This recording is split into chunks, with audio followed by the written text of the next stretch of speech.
కోరికలనే నిచ్చెనలపై ఎక్కుతూ ఎక్కుతూ మీరు మహోన్నత పర్వత శిఖరాలు చేరుకున్నారు. కానీ ఆ శిఖరాల మీద నిల్చునే ఉండాలంటే, మీరక్కడే నిల్చోవాలంటే మేము కింద నుండి ఆ నిచ్చెనని గట్టిగా పట్టుకోవాలి. ఒకవేళ మా చేతుల నుండి ఆ నిచ్చెన జారిందంటే మీరు పెద్ద అగాధంలో పడిపోతారు కాబోయే రాణిగారు.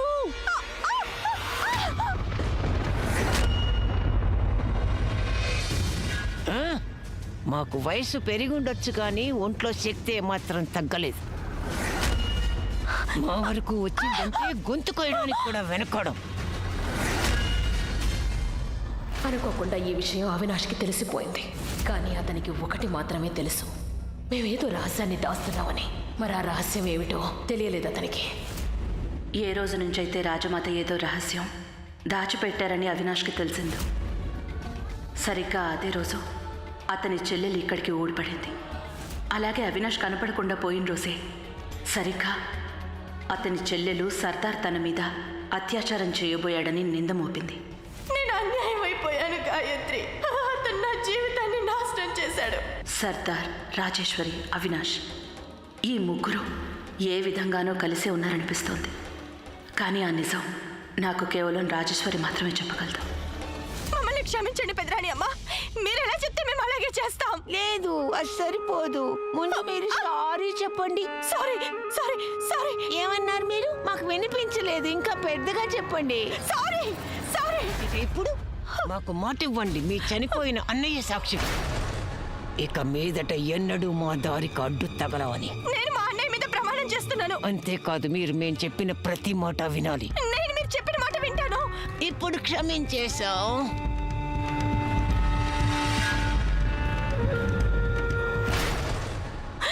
ఏంటి మీరు చేసిన పని? నీకు మర్చిపోయిన కొన్ని విషయాలు గుర్తు చేస్తున్నా. గుర్రుగా చూసే ముందు ఒక మాట. పెంచుకున్న కుక్క యజమానిని చూసి ఎప్పుడూ అరవకూడదు.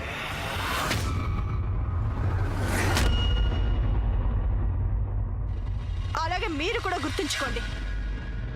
పాముల వాడు కూడా పాముల్ని పెంచుతాడు, కానీ వాడి కాలు పొరపాటును కూడా పాము పడగ మీద పడకుండా జాగ్రత్తగా ఉంటాడు. మేము పెద్ద పెద్ద పాములు నాగస్వరానికి నాట్యం చేయడం చూసాంలే. అలాగే మేము కూడా పాము కాటు విరుగుడిచ్చేవారే అదే విషయానికి బలవటం చూసాం.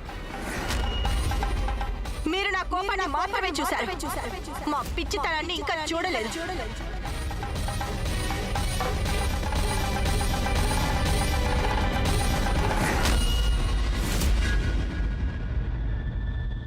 మేము ఎంతవరకు తెగించగలమో మీరు ఊహించలేరు. మేము నిండు సభలో సర్దార్ మా మీద అత్యాచారం చేయబోయాడని అపనింద వేయగలిగినప్పుడు మీరే ఆలోచించండి మేము ఎంతకైనా తెగించగలమని.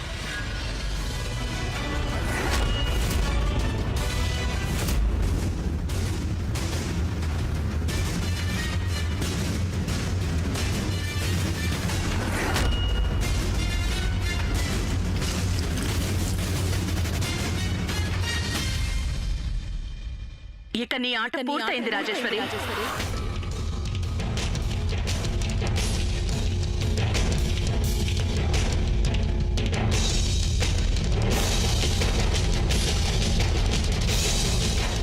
ఇంట్లో పని చేసేవాళ్ళు రాణులతో ఈ విధంగా పెద్ద గొంతుతో మాట్లాడకూడదు.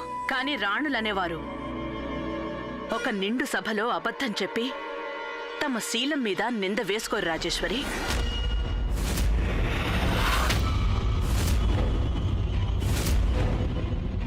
ఒక నిరపరాధిని వంచగల అమ్మాయి అందరి ముందు తన జీవితాన్ని హేళన చేసుకోగలిగినప్పుడు ఇక ఎంతకైనా దిగజారగలుగుతుంది. తన సొంత అన్నయ్యని చంపగలదు కూడా.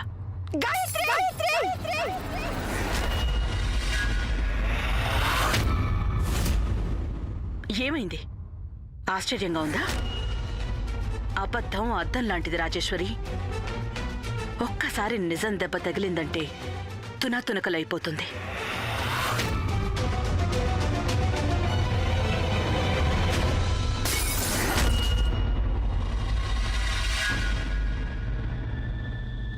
ఈ రోజు వరకు నువ్వొక భార్య చేసే త్యాగాన్ని చూసావు. తన తన తెగింపు చూడలేదు. ఒక సుమంగళి సూర్యుడి కిరణాలను సైతం సూటిగా చూసిందంటే ఆ సూర్యుడు కూడా భయంతో వెనక్కి తగ్గుతాడు. అలాంటిది నీ బతుకెంత? నీ దగ్గర అబద్ధం, మోసం ఉన్నాయి. నా దగ్గర నిజం ఉంది, భక్తి ఉంది. ఏ బంధాన్నైతే నువ్వు తెంచాలనుకున్నావో ఆ బంధాన్ని ఆ దేవుడే స్వయంగా కలిపాడు. అలా ఆ భగవంతుడు వేసిన ముడిని ఏ దుష్టశక్తి విడదీయలేదో. నాకు ముందు నుంచి నీ మీద అనుమానం ఉంది, కానీ ఈరోజు నేను నీ నోటితో విన్నాను, సర్దార్ నిన్ను కనీసం తాకలేదని.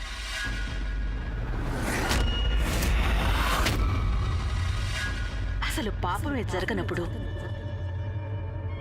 ఇక దండన ప్రసక్తే లేదు కదా.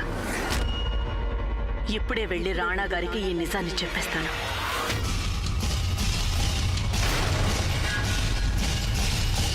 చెప్తే మాత్రం ఏమవుతుంది? రాణా గారు నీ మాటల్ని నమ్మేస్తారా? ఇప్పటి వరకు నువ్వు అదేగా చెప్తూ వచ్చు. రాణా గారు రాజేశ్వరి అబద్ధం చెప్తోంది, రాజేశ్వరి నాటకాలు ఆడుతోంది అని. ఒక్కసారైనా నీ మాటల్ని నమ్మారా? లేదుగా. అవును అవును, నేను అబద్ధమే చెప్పాను. కానీ అది అబద్ధమని అనడానికి ముందు దొరికిపోవాలిగా.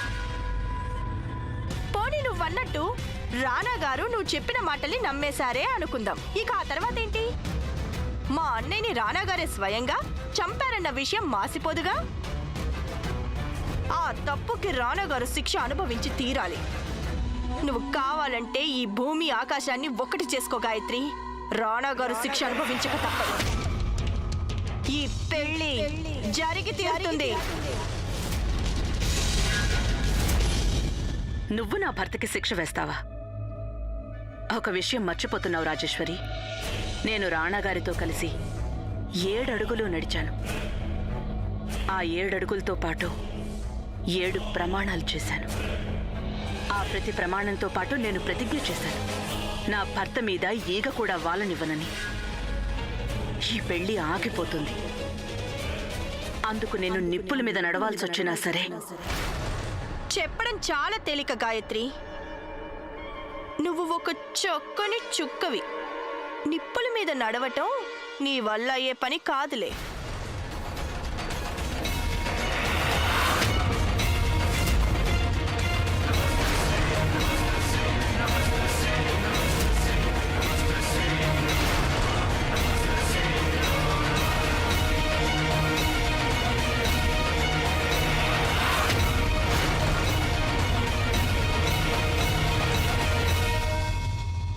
నీలాంటి అభాగ్యులకి రక్తాన్ని చూస్తే భయం కలుగుతుంది. సుమంగళికి ఎర్ర రంగుతో జన్మ జన్మల బంధం ఉంది రాజేశ్వరి. రాణా గారికి శిక్ష విధించటం మాటాటుంచు. నువ్వాయన్ని తాకను కూడా తాకలేవు. గుర్తుంచుకో.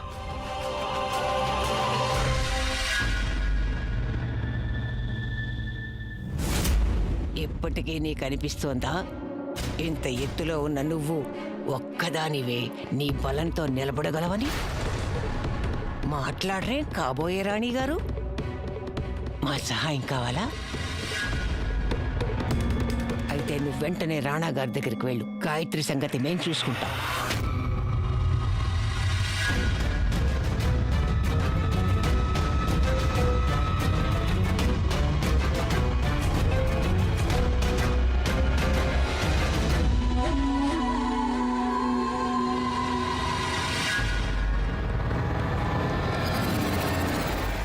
అమ్మా, మీరు ఇలా కంగారుగా ఎక్కడికి వెళ్తున్నారు? మళ్ళీ ఏమన్నా సమస్య? పెద్దరాణి అమ్మ, అంతా బానే ఉంది. నేను వెంటనే రాణా గారిని కలవటం చాలా అవసరం. నేను మీతో తర్వాత మాట్లాడతాను. మేం కూడా మీతో ఓ ముఖ్యమైన విషయం మాట్లాడాలి. పెద్దరాణి అమ్మ, ఇప్పుడు కాదు, నేను మీతో తర్వాత మాట్లాడతాను. చూడండి, ఇప్పుడు మాట్లాడలేకపోతే పరిస్థితి చేయి దాటిపోతుంది. ఈ మహల్లో ఏమేం జరుగుతున్నాయో మీకు అర్థం కావడం లేదు.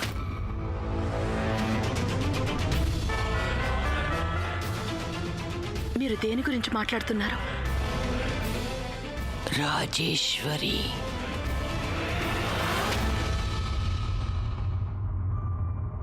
ప్రేమ ప్రేమ నా ప్రేమ నీకోసం నేనున్నా లోకం ఎదురైనా ఐ నీకోసం లవ్ యు.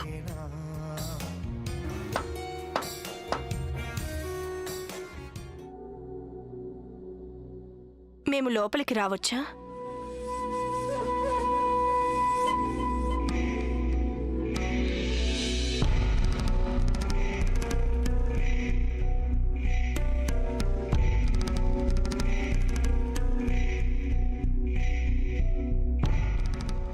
చెప్పండి రాజేశ్వరి, మేము మీకు ఏ విధంగా సహాయపడగలం? మేము గాయపడిన వారం రానా గారు. గాయం అయినప్పుడు మందు కోసం వెతుకుతాం, కానీ బాధ కలగనప్పుడు బాధ కోసం వెంపర్లాడుతాం. కానీ మేము మీ దగ్గరికి బాధ కోసం కాదు, మందు అడగటానికి వచ్చాం. మనసుకు తగిలిన గాయాలకి మీరు ఎలాగో మందు వేశారు. ఇప్పుడు ఈ శరీరానికైన గాయాలకి కూడా మందు రాయండి. రాజేశ్వరి, నిన్న చితి మీద కూర్చున్నాం కదా, అప్పుడు కాలిపోయింది. బాగా మంటగా ఉంది రానా గారు, అందుకే మీ దగ్గరకు వచ్చాము. మేము మీకు మందులు ఇస్తాం. రాజేశ్వర, ఆ రాజేశ్వరి ఓ జిత్తుల మారి. మీరే ఒకసారి ఆలోచించండి. ఆ అమ్మాయి నిన్న తన అన్నయ్య చితి మీద కూర్చుని ఆత్మాహుతికి సిద్ధపడింది. కానీ ఆ చితి ఇంకా పూర్తిగా ఆరకముందే పెళ్లి కూతురులా ముస్తాబైంది. ఖచ్చితంగా ఈ మహల్పై ఆమె ఏదో కుట్ర చేస్తున్నట్టుంది. మీ అనుమానం చాలా సరైందే పెదరాణి అమ్మ. రాజేశ్వరి అబద్ధాలాడుతోంది. సర్దార్ ఆ అమ్మాయి పట్ల ఎటువంటి అత్యాచారం చేయలేదు. ఏమంటున్నారు మీరు? మీరేం కంగారు పడకండి. అతి త్వరలో అందరి ముందుకి ఆ నిజం వస్తుంది. ఈ క్షణం నేను రాణా గారి దగ్గరికి వెళ్ళాలి. నేను మీతో తర్వాత మాట్లాడతాను.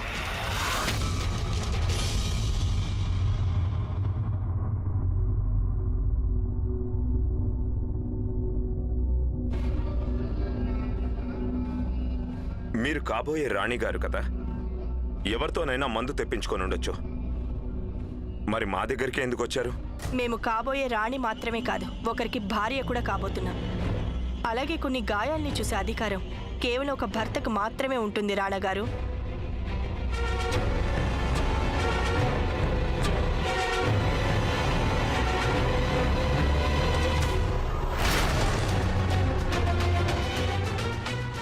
రాణా గారు, మందు రాయండి. మేము దాసిని ఎవరినైనా పంపిస్తాం. ఎందుకు?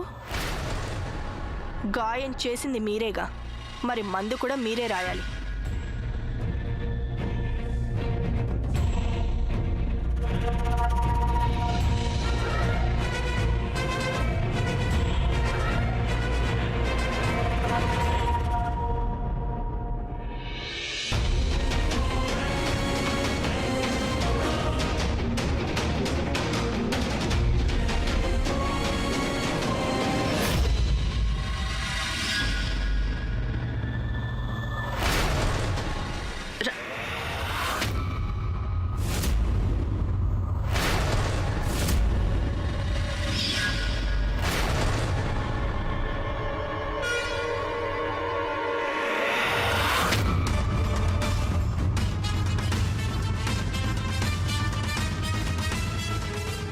నువ్వు పెళ్లి పనుల్ని చూసుకోకుండా ఇక్కడేం చేస్తున్నావు? రాణా గారు, నేను మీతో ఒక ముఖ్యమైన విషయం మాట్లాడాలి. మేం పనిలో ఉన్నామని మీకు కనిపించడం లేదా? చాలా ముఖ్యమైన విషయం. రాణా గారికి ఆయన పెళ్లికి మించిన పని మరొకటి ఉంటుందా? వెళ్ళి దానికి ఏర్పాట్లు చేయి. కేవలం ఒక్కసారి నేను చెప్పేది వినండి. మీరు చెప్పబోయేది మేము ఇన్నాళ్లుగా అడుగుతున్న విషయమేనా? కాదు, కానీ ఆ విషయం కానప్పుడు ఇక మేము మరే విషయం వినాలనుకోవడం లేదు.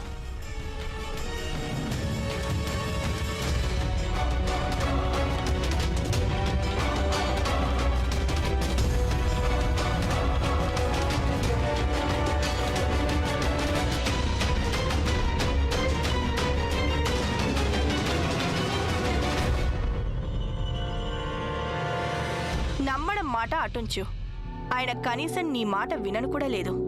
ఏదేమైనా రాణా గారి చేతుల్లో ఎంతో అద్భుతమైన మహిముంది. ఆయన చెయ్యి పడగానే దేహంలో వేడి ఇట్టే చల్లారిపోయింది. వెళ్ళి మా పెళ్ళి ఏర్పాట్లు చూడు. రేపేదైనా లోటు జరిగిందంటే అందరూ రాణా గారినే వేలెత్తి చూపుతారు.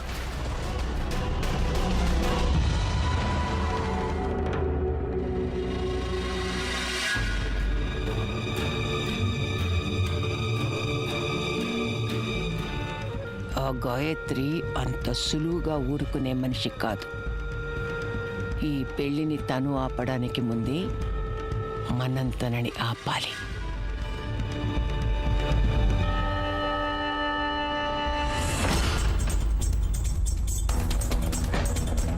రాజమాత,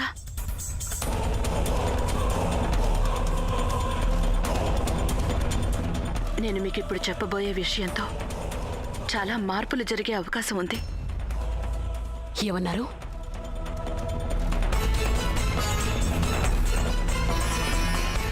రాణాగారి తుపాకీ తోట నాకు తగలేదు. ఆ అవినాష్ని ఎవరు చంపారో నాకు తెలియదు. నేను ఆ చోటుకి చేరకముందే అతని శవం అక్కడ వేలాడుతోంది. మేము నిండు సభలో సర్దార్ మా మీద అత్యాచారం చేయబోయాడని అపనింద వెయ్యగలిగినప్పుడు మీరే ఆలోచించండి, మేము ఎంతకైనా తెగించగలం. అవును, నేను అబద్ధమే చెప్పాను. కానీ అది అబద్ధమని అనడానికి ముందు నేను దొరికిపోవాలిగా. రాజమాత, దీంతో ఒక విషయం స్పష్టంగా తెలుస్తోంది. రాజేశ్వరి సర్దార్ మీద అబద్ధపు ఆరోపణ చేసింది. రాణాగారు ఎప్పటికీ నా మాటల్ని నమ్మరు. అందుకే నేను రాజేశ్వరికి వ్యతిరేకంగా సాక్ష్యాల్ని సంపాదించాలి. మీకు గుర్తుందా, రాణాగారు కూడా అన్నారు ఆయన అక్కడికి సర్దార్ని కాల్చేందుకే వెళ్లారు అని. కానీ అవినాష్ మధ్యలో ఎలా వచ్చాడు? ఇదంతా చాలా చిక్కుముడిలా ఉంది రాణి. దీన్ని ఛేదించాలంటే మీరు అడవికి వెళ్లాల్సి ఉంటుంది. అవినాష్ హత్య చేయబడ్డ చోటికి, రక్తం ప్రవహించిన చోట. అది దాని వెనుక ఎన్నో సాక్ష్యాలను దానికి గుర్తులుగా విడిచిపెడుతుంది. అవును రాజమాత, నేను అక్కడికి వెళ్తాను. కానీ ఎలా? రాజేశ్వరి ఏ ఒక్క క్షణం కూడా నన్ను తన చూపులకి దూరంగా ఉండనివ్వడం లేదు.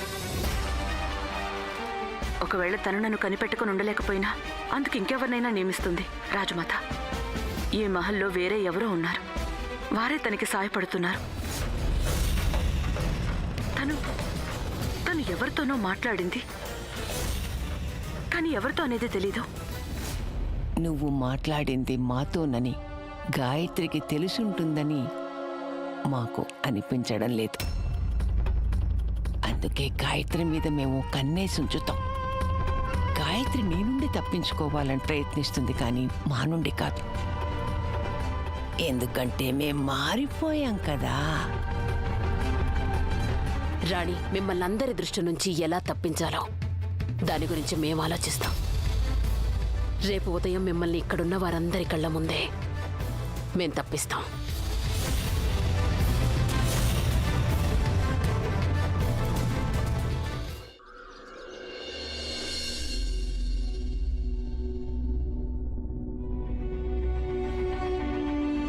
పని త్వరగా చేదాసి. సమయం తక్కువగా ఉంది, పని ఎక్కువగా ఉంది. ఆ తర్వాత నువ్వు ఎలాగో విందుకు కావాల్సిన పనులు కూడా చూసుకోవాలిగా. మా కళ్ళు ఎన్నో అద్భుతాలు చూశాయి, కానీ ఒక భార్య తనకు రాబోయే సవితి పెళ్లికి ఏర్పాట్లు చేయడం ఇప్పుడే చూస్తున్నాం. ఏది? అది నాకివ్వు.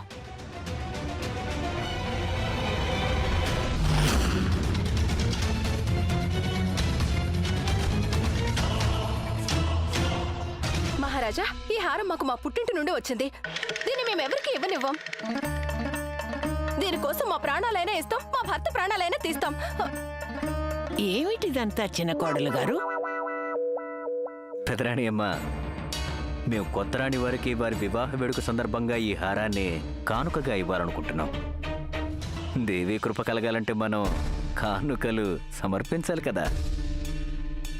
అలాంటప్పుడు మహారాజా, మీ హారం ఇవ్వండి, మీ తలపాగా ఇవ్వండి. మా ఇంటి నుంచి తెచ్చిన హారం ఎందుకు? ఏంటి మా ఇంటి నుండి అని సాగతీస్తున్నారు? తలరాత నుండి ఎవరూ తప్పించుకోలేరు చిన్నరాణి. ఆ గాయత్రి ఎలాగైతే తన జీవితంలో ఓటమిని ఒప్పుకుందో మీరు ఒప్పేసుకోండి. గాయత్ర, పెదరాణి అమ్మ మీ కంటి చూపు సన్నగిల్లింది. అక్కడున్నది గాయత్రి కాదు. మేమిప్పుడే గాయత్రి బయటకు వెళ్తుంటే చూసాం.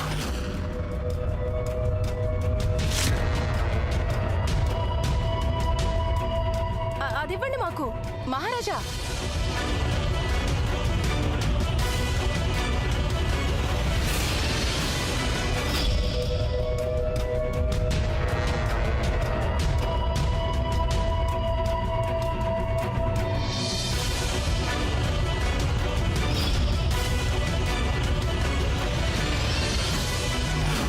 గాయత్రి బయటికి వెళ్ళింది, కానీ ఎక్కడికి వెళ్ళినట్టు